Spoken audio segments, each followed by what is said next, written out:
Bonjour, donc on se retrouve aujourd'hui pour les déconnexions carbone-carbone, c'est le point 5 de notre cours en rétrosynthèse. Donc 5, les déconnexions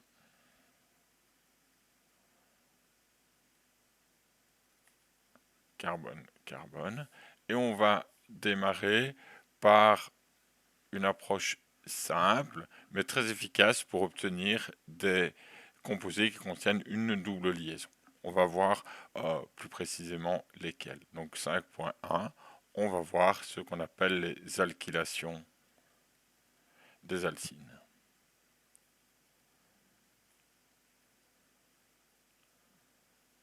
Donc je rappelle, hein, les alcynes sont des composés qui possèdent une triple liaison. Alors, les alcynes ont des protons qui sont relativement acides. On peut dire qu'ils sont très acides, ce qui va permettre en fait, en présence d'une base, d'obtenir un nucléophile. Si je prends par exemple un éthine, comme ceci, et que je le fais réagir avec une base, bon, NaH, je vais obtenir, on va en mettre deux fois, hein, comme ça, je vais obtenir ceci, donc l'anion, le dianion au niveau de l'alcyne. Si par contre j'ai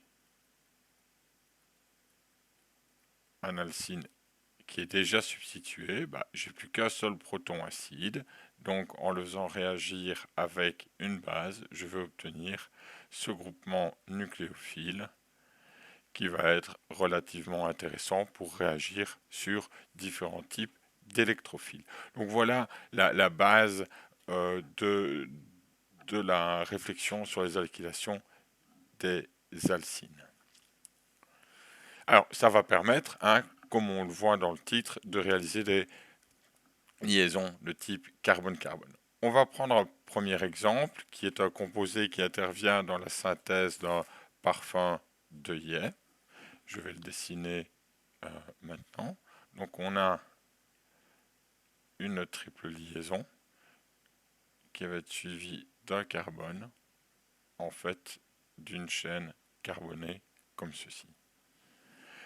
Qu'est-ce qu'on peut voir? C'est que le composé possède un seul groupement fonctionnel, hein. On a notre alcyne à ce niveau-ci. Et bah, qu'est-ce qu'on va faire? Bah, on va faire notre technique, hein, pour obtenir ce composé-là. On va démarrer avec l'analyse, avec la rétrosynthèse.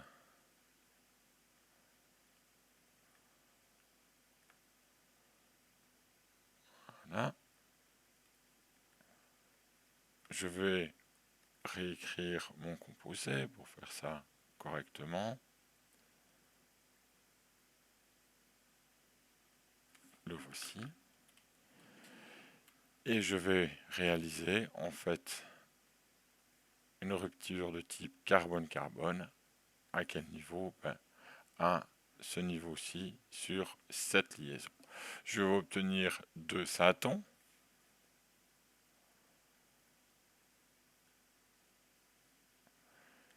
Et notre chaîne carbonée. Donc j'ai bien 1, 2, 3, 4, 5. 1, 2, 3, 4, 5 carbone avec une charge positive. Donc ceci, ce sont les syntons. Maintenant, on va décider à quoi correspondent ces syntons.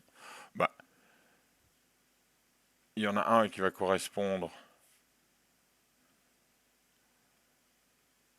avec l'hydrogène plus une base. Et le second va correspondre à un dérivé halogéné. Vous commencez à être habitué.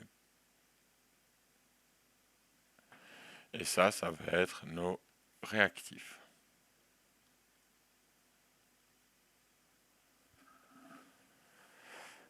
Alors, on va mettre un équivalent, hein. Vous êtes d'accord que sur ce réactif-ci, on a deux protons acides, mais en fait, on va d'abord déprotoner qu'un seul côté, enfin un côté ou l'autre, l'addition va se faire et sur le produit qui va être monosubstitué, il sera moins acide. Donc on va d'abord faire réagir le produit non substitué, l'éthine, pour ensuite faire réagir notre éthine substituée. Donc si on va au niveau de la synthèse,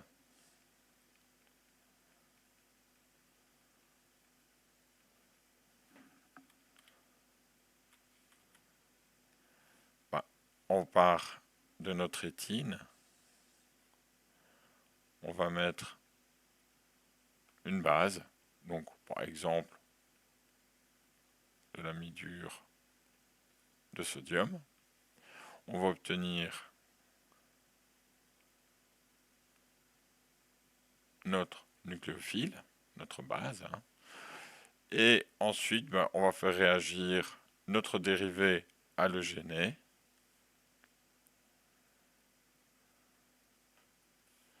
qui va se faire substituer tout de suite pour obtenir le produit désiré.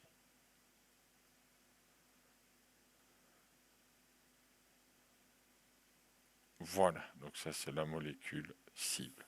Donc je répète, hein, le proton ici au niveau du composé substitué, il est moins acide que ce proton au niveau de l'éthine. Donc on va former d'abord les monosubstitués avant de démarrer à former des disubstitués. Donc si on met un équivalent strict, il n'y a aucun souci. Alors, donc voilà, ça donne une idée de comment on peut réaliser ces différents produits. On a également une autre chose, c'est que en fait, ça permet d'avoir une voie d'accès aux alcènes.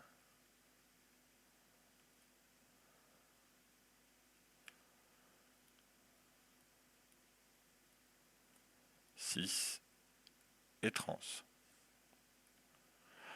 Alors, bien entendu, cette technique, on est sur la synthèse d'alcènes disubstitués avec un substituant de part et d'autre de la double liaison, puisqu'on part d'un alcyne, on ne pourrait pas faire autrement.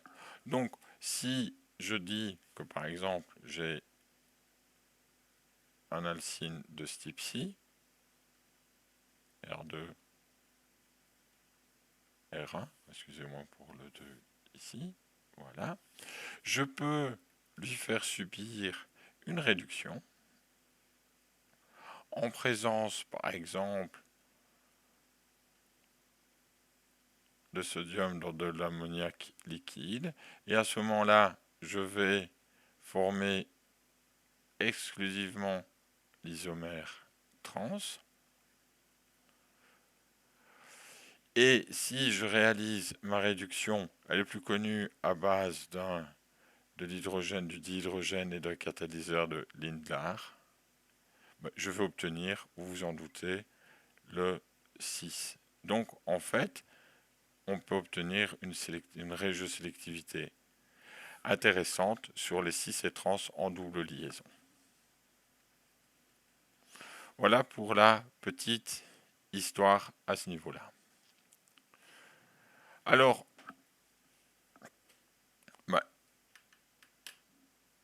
quoi de mieux que de passer hop là, j'en ai mis trop, voilà, à un exemple pour cette application. Donc, on va partir d'un composé de l'huile de violette. Hein, ça sent très bon, on fait des petits bonbons avec ça.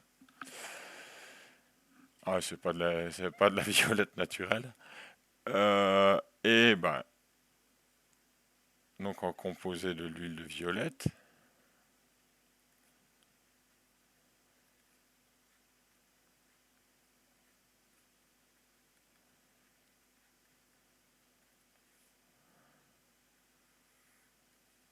Et il va ressembler à ceci. Donc on a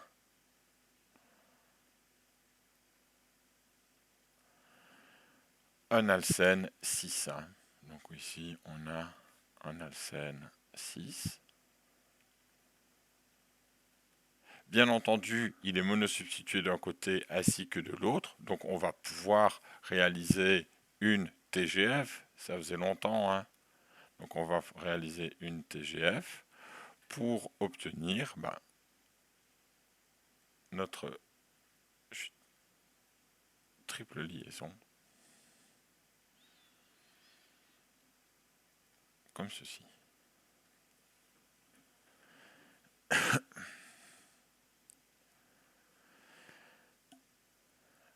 Alors, on va continuer. Bon, j'ai pris beaucoup de place, on va aller un peu en bas. Et qu'est-ce qu'on va faire? On va déconnecter gauche-droite, hein, sans aucun problème. On va démarrer par celui qui possède une plus grosse réactivité, c'est-à-dire celui avec le groupement hydroxyle, puisqu'après ce ne sera pas possible. Et on va le déconnecter juste à côté de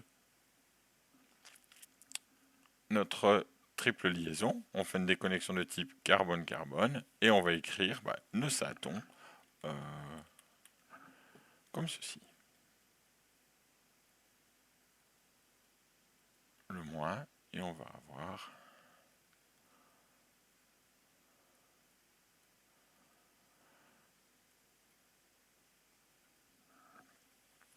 alors, je ne sais pas si vous l'avez reconnu, ce saton-ci, ça correspond, hein, à un époxyde. Et oui, puisqu'on a une relation 1-2 à ce niveau-ci. Hein, d'accord. Donc on est sur de l'époxyde. Ou l'oxacyclopropane, si vous préférez. Ensuite, je peux continuer, hein, ici. On va encore faire une déconnexion carbone-carbone pour quelque chose de plus classique à ce niveau-ci. Si maintenant je regarde la synthèse, elle va être, elle est évidente. Hein. Hop là, on va remettre ça là. On va partir de notre éthine. 1, 2, 3. Je vais lui mettre une base. Na, NH2. Et ensuite, on va dériver en bromoéthane. Et on va obtenir la premier composé. 1, 2, 3. Voilà.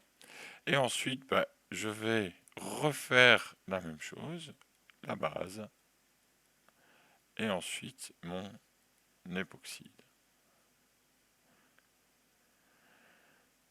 Avec une hydrolyse par la suite. Hein.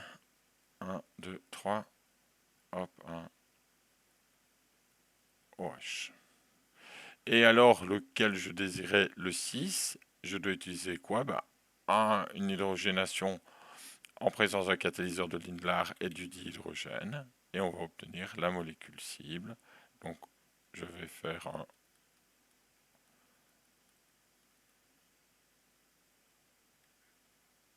et je vais obtenir ma molécule cible comme ceci.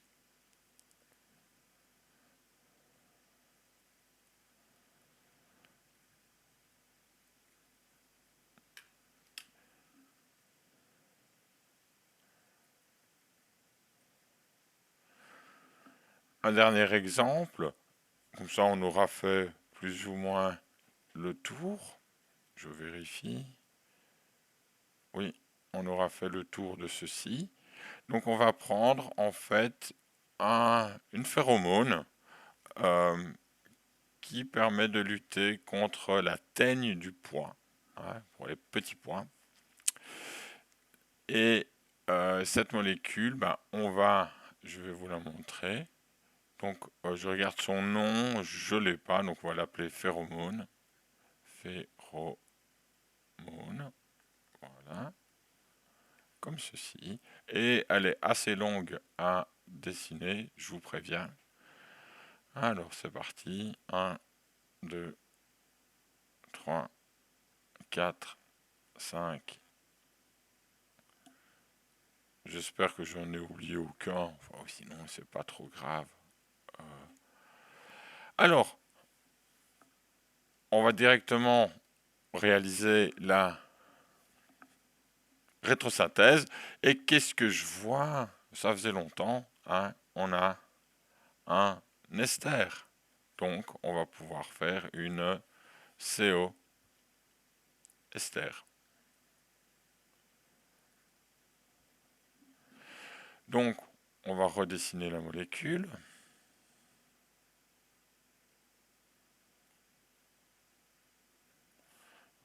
2, 3, 4, 5, 6. Désolé, il faut que je compte.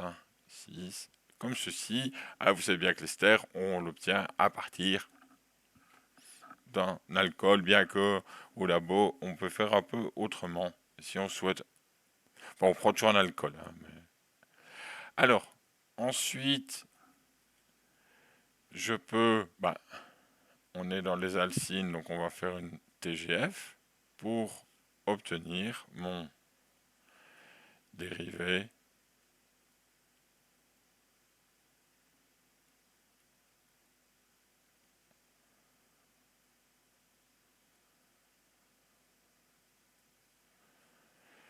Alors, celui-ci, c'est celui-là. 1, 2, 3, 4, 5. 3, 4. OH, je me retrouve avec mon alcyne. Je vais pouvoir le couper. Alors,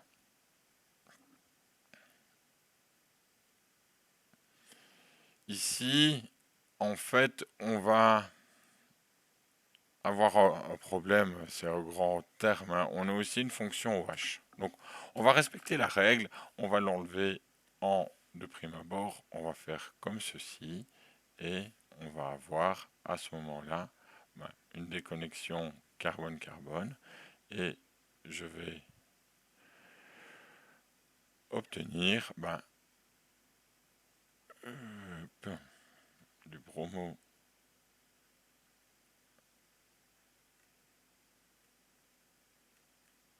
OH plus, on va le mettre ici, notre méthyléthine. Alors, ici on voit qu'on a un problème. Enfin, on va en parler par la suite. J'ai continué ma déconnexion de type carbone-carbone et je vais me retrouver avec du méthyle iodure. Je reprends la même chose que dans le cours et notre éthine. Voilà. Alors, on a un problème à ce niveau-ci, puisque, en fait, on a tout pour former un éther. On a un carbone delta plus, et ici, on a les paires libres qui peuvent venir réagir sur ce carbone-ci. Donc, qu'est-ce qu'on va faire? On va protéger la fonction alcool pour empêcher cette réaction, et on va voir ça au niveau de la synthèse. Alors, cette protection, on en a plusieurs, hein. On a déjà vu par exemple le bromure de benzyle ou chlorure de benzyle. Ici, la réaction est en condition très basique. Donc en fait, on ne peut pas utiliser le chlorure ou le bromure de benzyle. On va devoir utiliser un autre composé qu'on appelle le tétrahydropyranyle, le THP. Et ce composé, je vais vous le présenter, il faudra bien, mais on va démarrer la synthèse. Allez, c'est parti pour la synthèse.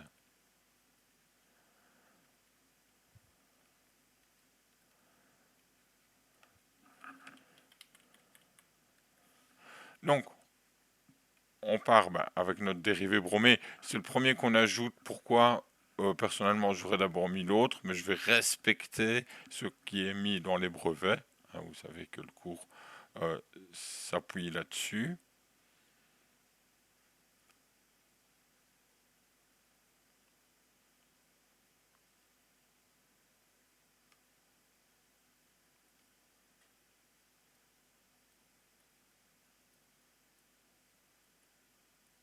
Et voilà, j'ai mon groupement protecteur, ceci.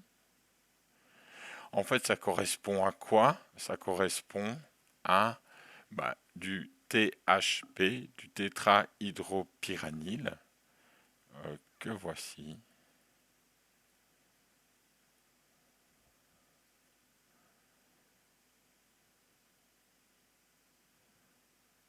Hop, et là j'ai un oxygène, comme ceci. D'accord? Il va permettre de résister aux bases fortes, tout en protégeant notre alcool. En fait, c'est un groupement acétal, mais il est relativement caché là-dessus. Alors, il s'appelle du THP, on peut l'appeler comme ceci. Je vous le présente, mon cours, vous mettez une protection, ça suffit. Je ne vous demande pas de les connaître. Alors, on va faire notre réaction. Hop, voilà. On va, non, on va le mettre comme ceci. On va le faire réagir directement avec notre éthine qui a réagi déjà avec la base. Et on va avoir le premier intermédiaire.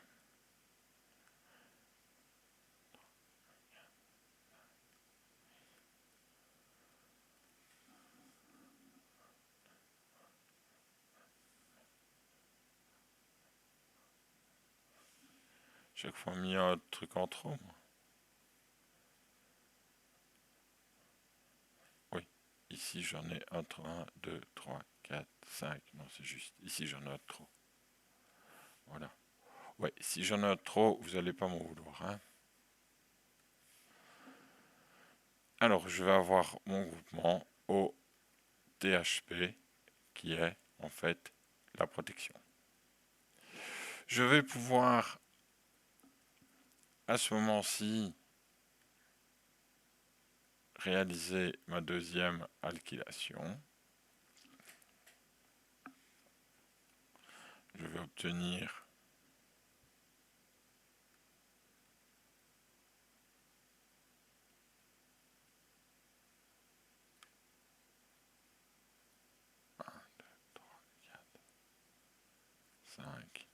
au THP comme ceci. Et je vais réaliser ma réduction. Alors, on avait besoin de quoi? Ici, on est sur du trans, donc on prend du NaNH3, enfin, de l'azote, excusez-moi, du sodium avec de l'ammoniac liquide. Ouais, c'est pas très propre, enfin, j'en ai marre de dessiner cette molécule. On va avoir la réduction, comme ceci.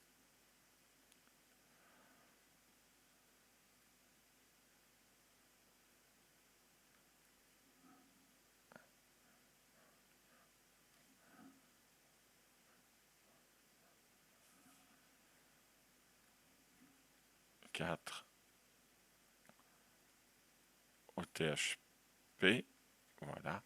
Et je vais pouvoir enlever ma protection.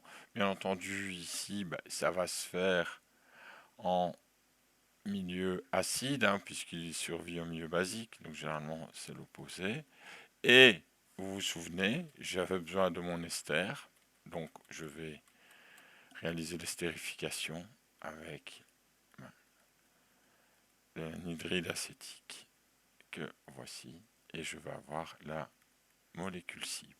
Donc voilà, un long cheminement puisqu'on avait une protection, car en fait on avait deux fonctions sur une des chaînes carbonées. Donc il fallait bien la protéger pour réaliser cette synthèse. Voilà, ça se termine pour cette première partie. De toute manière, nous on va se retrouver dans une deuxième partie avec les composés en 3 dicarbonylés. On va revenir, pour moi tout de suite, pour vous, je ne sais pas.